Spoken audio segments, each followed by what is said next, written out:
अच्छा तो दोस्तों आज की इस वीडियो में हम आपको बताएंगे कि किस तरह आप अपने 1 to 5 बाइक के रेयर टायर या पिछले टायर को जो कि बिल्कुल ख़त्म हो जाए और बाइक बार बार पंक्चर होना शुरू हो जाए तो आप उसको किस तरह रिप्लेस कर सकते हैं या न्यू टायर किस तरह लगा सकते हैं। इस वीडियो में आपको 1 to 5 बाइक के रेयर टायर को चेंज करने का तरीका आपको बताएंगे। Welcome back to Qureshiya tour. दोस्तों आपने एक बहुत ही अच्छे यूट्यूब चैनल पे क्लिक किया है जिसमें मिले आपको बाइक से रिलेटेड तमाम मसाइल का हल। बाइक से रिलेटेड मजीद अच्छी अच्छी वीडियोस को देखने के लिए हमारे चैनल को सब्सक्राइब कर लें, साथ ही बेल के आइकन पे क्लिक करें ताकि हमारी हर न्यू आने वाली वीडियोस के अपडेट सबसे पहले आपको मिले। चलिए शुरू करते हैं। तो दोस्तों आज की इस वीडियो में हम आपको 1 to 5 बाइक को के टायर को रिप्लेस करने का तरीका बताएंगे, किस तरह आप एक पुराने टायर को न्यू टायर के साथ रिप्लेस कर सकते हैं और ख़ुद किस तरह रिप्लेस कर सकते हैं। बहुत ही ज़्यादा आसान तरीका है। और इस वीडियो में हमारे साथ मौजूद हैं दानिश भाई जो कि 1 to 5 टायर के सबसे पहले एक्सल को लूज़ कर रहे हैं, उसके बाद ब्रेक रॉड को उसके नट को लूज़ करके ब्रेक रॉड को अलग कर रहे हैं, उसके बाद जो ब्रेक पट्टी होती है उसका 12 mm का बोल्ट होता है इसको लूज़ कर रहे हैं। तो इनसे ही मालूमात लेते हैं कि यार किस तरह ये बाइक के टायर को चेंज करते हैं और इन्होंने ये टायर क्यों चेंज किया, इसकी वजह क्या है। ये हमने कैसे टायर इस वजह से हमने कैसे चेंज किया। पहले ये कैसे एक्सल हमने कैसे खोला है, उसके बाद हमने ये ब्रेक पट्टी कैसे इसका काबला हमने पहले खोला है, उसके बाद हमने ये कैसे कैसे ब्रेक रॉड है इसको हमने पहले कैसे कैसे खोला है। उसके बाद जाकर हम चैन कवर इसका एक कैसे नीचे वाला हम ताड़ेंगे, तो उसके बाद जाकर फिर हम जैसे एक्सल जो हमने पहले कैसे लूज़ किया उसको खोल कर तो एक्सल बीच में से फिर हम कैसे निकाल कर तो ब्रेक वाली जो साहब है उसको पहले हम कैसे निकालेंगे। ठीक फिर हो गया। अच्छा तो मुझे आप एक बताएं, जब आप 70 बाइक का पंक्चर लगाते हैं टायर चेंज करते हैं तो उस टाइम पे आप चेन गरारी नहीं निकालते, तो इसकी क्यों निकाल रहे हैं वजह। इसकी इसलिए निकालते हैं कि ये 1 to 5 का जो कैसे टायर होता है ना इसके साथ के साथ इसके साथ होती है ना आपके साथ लगा होता है। आपके साथ ये कैसे चैन गरारी इसके साथ कैसे कैसे लगी होती है। जो 70 की होती है वो आपके साथ नहीं लगी होती, वो तो आप मोटरसाइकिल के साथ होती है लगी होती है। ठीक हो गया। ठीक तो है। ये अभी आपने टायर के जो है ये अभी इसकी नोजल में से एक चीज़ निकाली है, उसको क्या बोलते हैं। जो इसकी नोजल में से निकाली है वो कैसे इसका अवाल होता है ना कैसे। ठीक हो गया। ठीक हो है। गया। अगर वो ना डालो तो ये कैसे अवाल अगर आप कैसे बीच में अगर कैसे डालते हैं ना वो उसी वक्त ये कैसे निकल जाएगी आपको। हवा को रोकने के लिए वो वो वाल को है। रोकने के लिए होते हैं ना। ठीक, तो ये अभी आपने मसलन इसका टायर आप हटा रहे हैं तो इसको शुरुआत किस तरह करते हैं। मसलन एक आम बंदा जब उतारेगा तो किधर से शुरू करना चाहिए उसको। पहले तो इसके पहले ये 12 की चाबी लेके कैसे 12 का ये काबला नट लगा हुआ है। नट होगा ना इसको पहले कैसे लूज का ऐसे पहले कैसे खोल लेना। ठीक। तो उसके बाद जाकर ये अपनी ये वाल डाई होती है, इससे पहले ये कैसे वाल खोलना है। वाल खोल के उसके बाद हमारे पास ये कैसे 2 लीवर मौजूद हैं। तो पहले ये वाल के पास से ये कैसे डालना है, इधर से शुरू करना है। हाँ इधर शुरू करना है। और कई लोग होते हैं ना वो आगे पीछे से करते हैं इसलिए वो ये ट्यूब खराब हो जाती है। अच्छा अच्छा, मसलन ट्यूब जब कुछ लोग खुद खोलने की कोशिश करते हैं ट्यूब पंक्चर हो जाती है, इसका मतलब यह है कि वो उस वाल या वो जो नोजल आप बता रहे हैं उधर से नहीं शुरू करते। उधर से नहीं शुरू करते हैं क्योंकि इसके भी एक तरीका होता है ना, एक टाइमिंग होती है इसकी ना। ठीक हो तो गया। इसलिए इसको वाल के पास एक ऐसे पहला लीवर डालना चाहिए। तो दानिश भाई ये टायर बहुत मुश्किल से आप निकाल रहे हैं, जिस तरह बंदा कहता है कि यार जंग लगा हुआ है, मेरे ख्याल से ये बहुत ज़्यादा पुराना हो चुका है।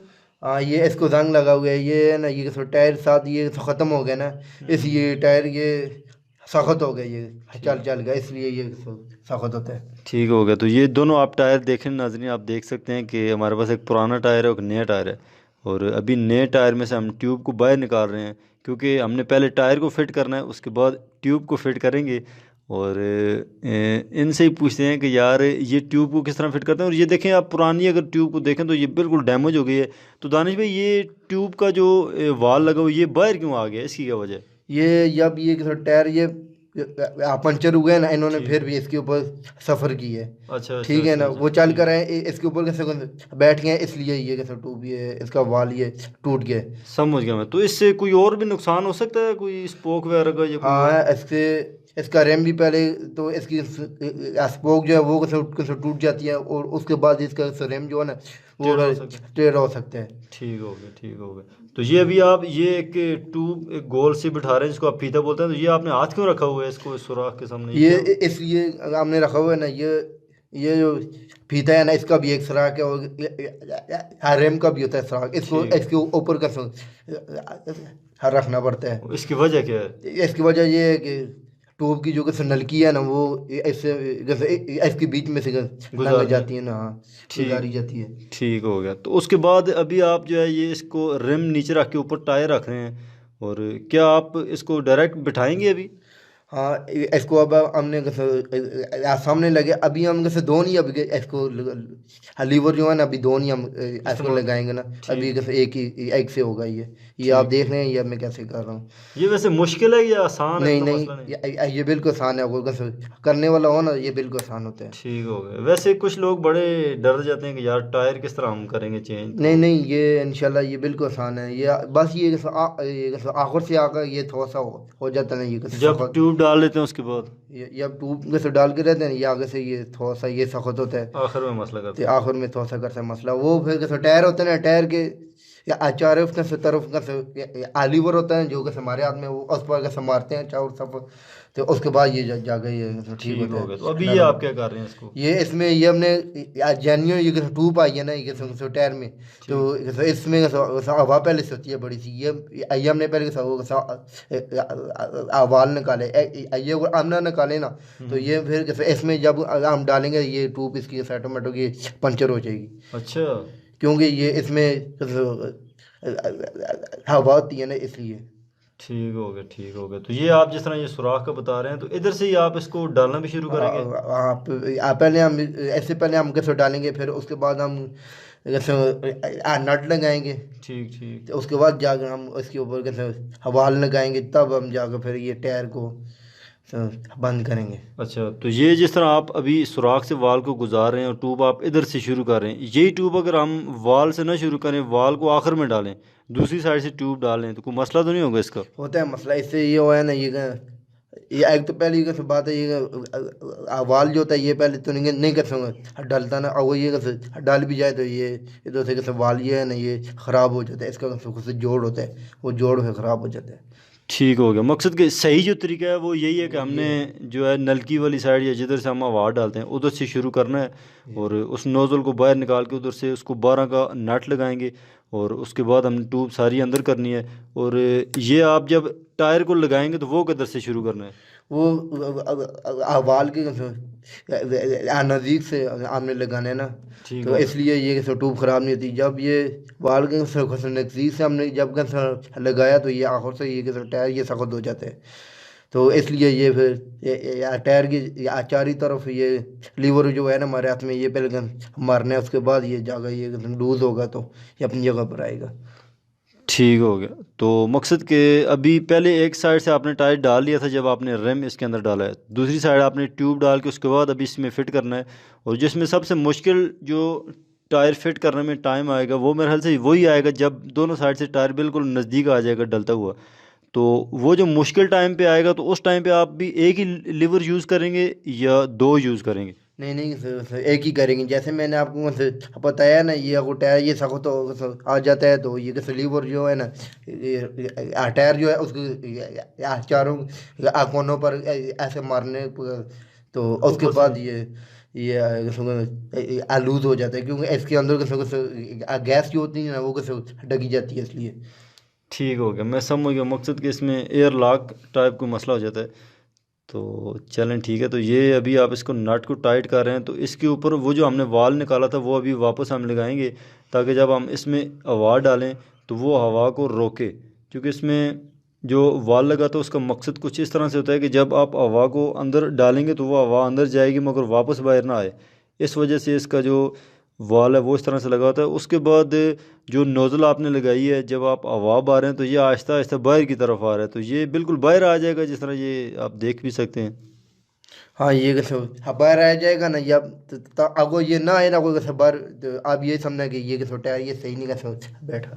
ठीक हो गया। तो ये बाहर आ जाएगा तो हमने नट को फिर टाइट कर देना है उसके बाद। हाँ, उसके बाद इसको फिर टाइट कर देना है नट को। ठीक हो गया। ठीक हो गया, मैं समझ गया हूँ आपकी बात। तो दोस्तों, ये आप देख सकते हैं कि अभी दानिश भाई इस टायर को फिट करेंगे, क्योंकि हमने इसमें हवा वगैरह भर दी है, और अच्छी तरह से इसको हम फिट जब करेंगे तो उसके बाद बाइक बिल्कुल सही चलेगा और बाइक बाद में पंचर नहीं होगा। और ये अभी आप देख सकते हैं कि अभी टायर को फिट करते साथ ही इन्होंने जो चैन उतारा था वो वापस उसी तरह लगा रहे हैं। और चेन लगाने के बाद इसका जो हमने जो नट बोल्ट वगैरह जो चिड़ी वगैरह हमने निकाली है, एक्सल निकाला है, और ये छोटी गोट है जो कि अभी ये इस साइड पे रखेंगे और इस टायर को ऊपर उठाएंगे। इसकी एक और गोट होगी जो कि दूसरी साइड पे होगी और वो भी हमने लगानी है। साथ में एक्सल इस साइड से डालेंगे टायर को उठा के।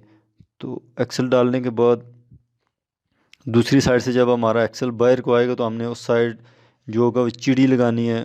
उसकी एक गोट होगी जिसको आप स्पेसर भी बोल सकते हैं, जो कि इसके अंदर रखा जाता है। और इस तरह ये एक्सल को फुल टाइट करना है। और फुल टाइट करने के बाद जब दूसरी साइड से एक्सल हमारा बाहर आएगा तो हमने फिर उसको नट वगैरह लगाना है। मगर उससे पहले ये ब्रेक शू प्लेट जो है आपके सामने अभी इन्होंने फिट की है, ब्रेक शू प्लेट लगानी है ताकि एक्सल आपका उसके बाद बाहर आ सके। अच्छा, तो दानिश भाई इसमें जो टायर होते हैं इसमें मुख्तलिफ़ कंपनीज़ के टायर होते हैं, तो आपके ख़्याल से कौन सी कंपनी का टायर सबसे अच्छा है? आप काफ़ी अरसा से यही काम कर रहे हैं। सब तो अच्छा ये टायर होता है, ये सर्वस का टायर होता है, सर्वस और पैंथर, ये ठीक दो हो गया। दो टायर होते हैं क्योंकि हमारे। वैसे भी अगर न्यू बाइक आप देखें तो अभी उसमें पैंथर और सर्विस यही दो टायर ज़्यादातर यूज़ होते हैं और कुछ में डायमंड भी यूज़ होता है। तो ये इनका ज़ाहिर है काफ़ी एक्सपीरियंस है और एक अरसे से ये टायर का और रिम का और इस तरह के आब वगैरह के काम से रिलेटेड हैं। तो अभी इन्होंने देखें एक्सल को बाहर निकाला है और चिड़ी वगैरह लगाई है, कुछ इसमें वाशलें वगैरह रखी हुई थी पहले की, तो इन्होंने इसी तरह से इसको फिट किया है। और जब इन्होंने एक्सल लगाना है तो नट लगा के तो इन्होंने लाइनमेंट करनी है इस टायर की ताकि टायर किसी जगह से भी टेढ़ा ना हो। और उसके बाद उन्होंने जो चीज़ें उतारी थी वो वापस अपनी जगह पे लगा देनी है। और चूँकि अलाइनमेंट जो है वो बहुत ज़रूरी है, अक्सर जो टायर चेंज करने वाले होते हैं वो मैकेनिक नहीं होते, मकसद उनका काम सिर्फ टायर चेंज करना ही होता है या रिम सॉरी जो पंक्चर वगैरह लगाते हैं, तो उस टाइम पे वो इतना ख्याल नहीं करते कि यार बाइक का जो अलाइनमेंट है वो ख़राब कर देते हैं और उससे फिर ज़ाहिर है बड़ा मसला होता है। तो इधर हमारे पास चूँकि वर्कशॉप है, हम सारा काम खुद ही करते हैं, तो व्हील के अलाइनमेंट भी जो है वो ज़रूरी है, वो कर रहे हैं अभी। तो अभी इन्होंने ब्रेक राड वगैरह लगाया है और उसके बाद एक्सल का नट लगा रहे हैं। तो आपको बताते हैं कि ये जो टायर था इसकी मज़दूरी कितनी लेते हैं। तो दानिश भाई इस टायर की कितनी मज़दूरी है? अभी ये कस्टमर हमारे जा रहे हैं तो आप हमें बता सकते हैं क्या? हाँ, ये एक टायर की 100 रुपये है ना। ठीक। और या 70 जो होता है ना वो उसका आसान होता है, क्योंकि उसके साथ वो चैन गरारी नहीं होती ना कसर लगी, इसलिए तो उसका आप 50 रुपये लेते हैं, हम इसका 100 रुपये लेते हैं मजदूरी। ठीक हो गया। वैसे ये बड़ा मुश्किल काम है, बहरहाल आप मज़दूरी जो 100 रुपये लेते हैं और 50 रुपये लेते हैं, अगर मैं होता तो मैं आपको 200 या 250 देकर जाता, क्योंकि ये बड़ी एहतियात के साथ और बड़ा मुश्किल काम है। तो ये बहरहाल आपका ये काम है। तो हमें उम्मीद है कि आपकी ये वीडियो दोस्तों आपको हमारी ये वीडियो अच्छी लगी होगी। तो ये थे हमारे पास दानिश भाई, थोड़ा सा ये अभी बाइक का काम भी सीख रहे हैं। असल इनका काम जो था वो टायर वगैरह और रिम का था, तो इनका थोड़ा सा मेडिकली इनका थोड़ा सा मसला था, तो वो आपने देखा भी होगा कि ये थोड़ा सा इनकी ज़ुबान अटकती है। तो मैंने कहा है कि यार चलो इनको भी मैं अपनी वीडियो में लेकर आता हूँ ताकि इनकी भी हौसला अफजाई हो सके। तो दोस्तों आपने इस वीडियो को लाइक करना है और कमेंट्स में अच्छे अच्छे कमेंट्स करने हैं दानिश भाई के लिए, ताकि इस तरह के लोग ज़ाहिर है काम सीखते हैं और काम करते हैं। ये जो लोग होते हैं ये मसलन किसी से मांग के नहीं खाते, तो इन्होंने इनमें ज़रूरत होती है तो ये ख़ुद काम करते हैं और इनकी हौसला अफजाई करनी चाहिए। उम्मीद है कि आपको हमारी ये वीडियो अच्छी लगी होगी। मिलते हैं फिर नेक्स्ट वीडियो में जिसमें हमें ये मुख्तलिफ़ किस्म की ट्रिक्स बताएंगे, तो आपने जाना कि नहीं है। फिर मिलते हैं। तो दोस्तों आज का हमारा ये वीडियो आपको कैसा लगा नीचे कमेंट्स बॉक्स में ज़रूर बताइएगा। वीडियो को लाइक कीजिएगा, दोस्तों के साथ शेयर कीजिएगा। मैं मिलूंगा नेक्स्ट वीडियो में, तब तक के लिए अल्लाह हाफिज़।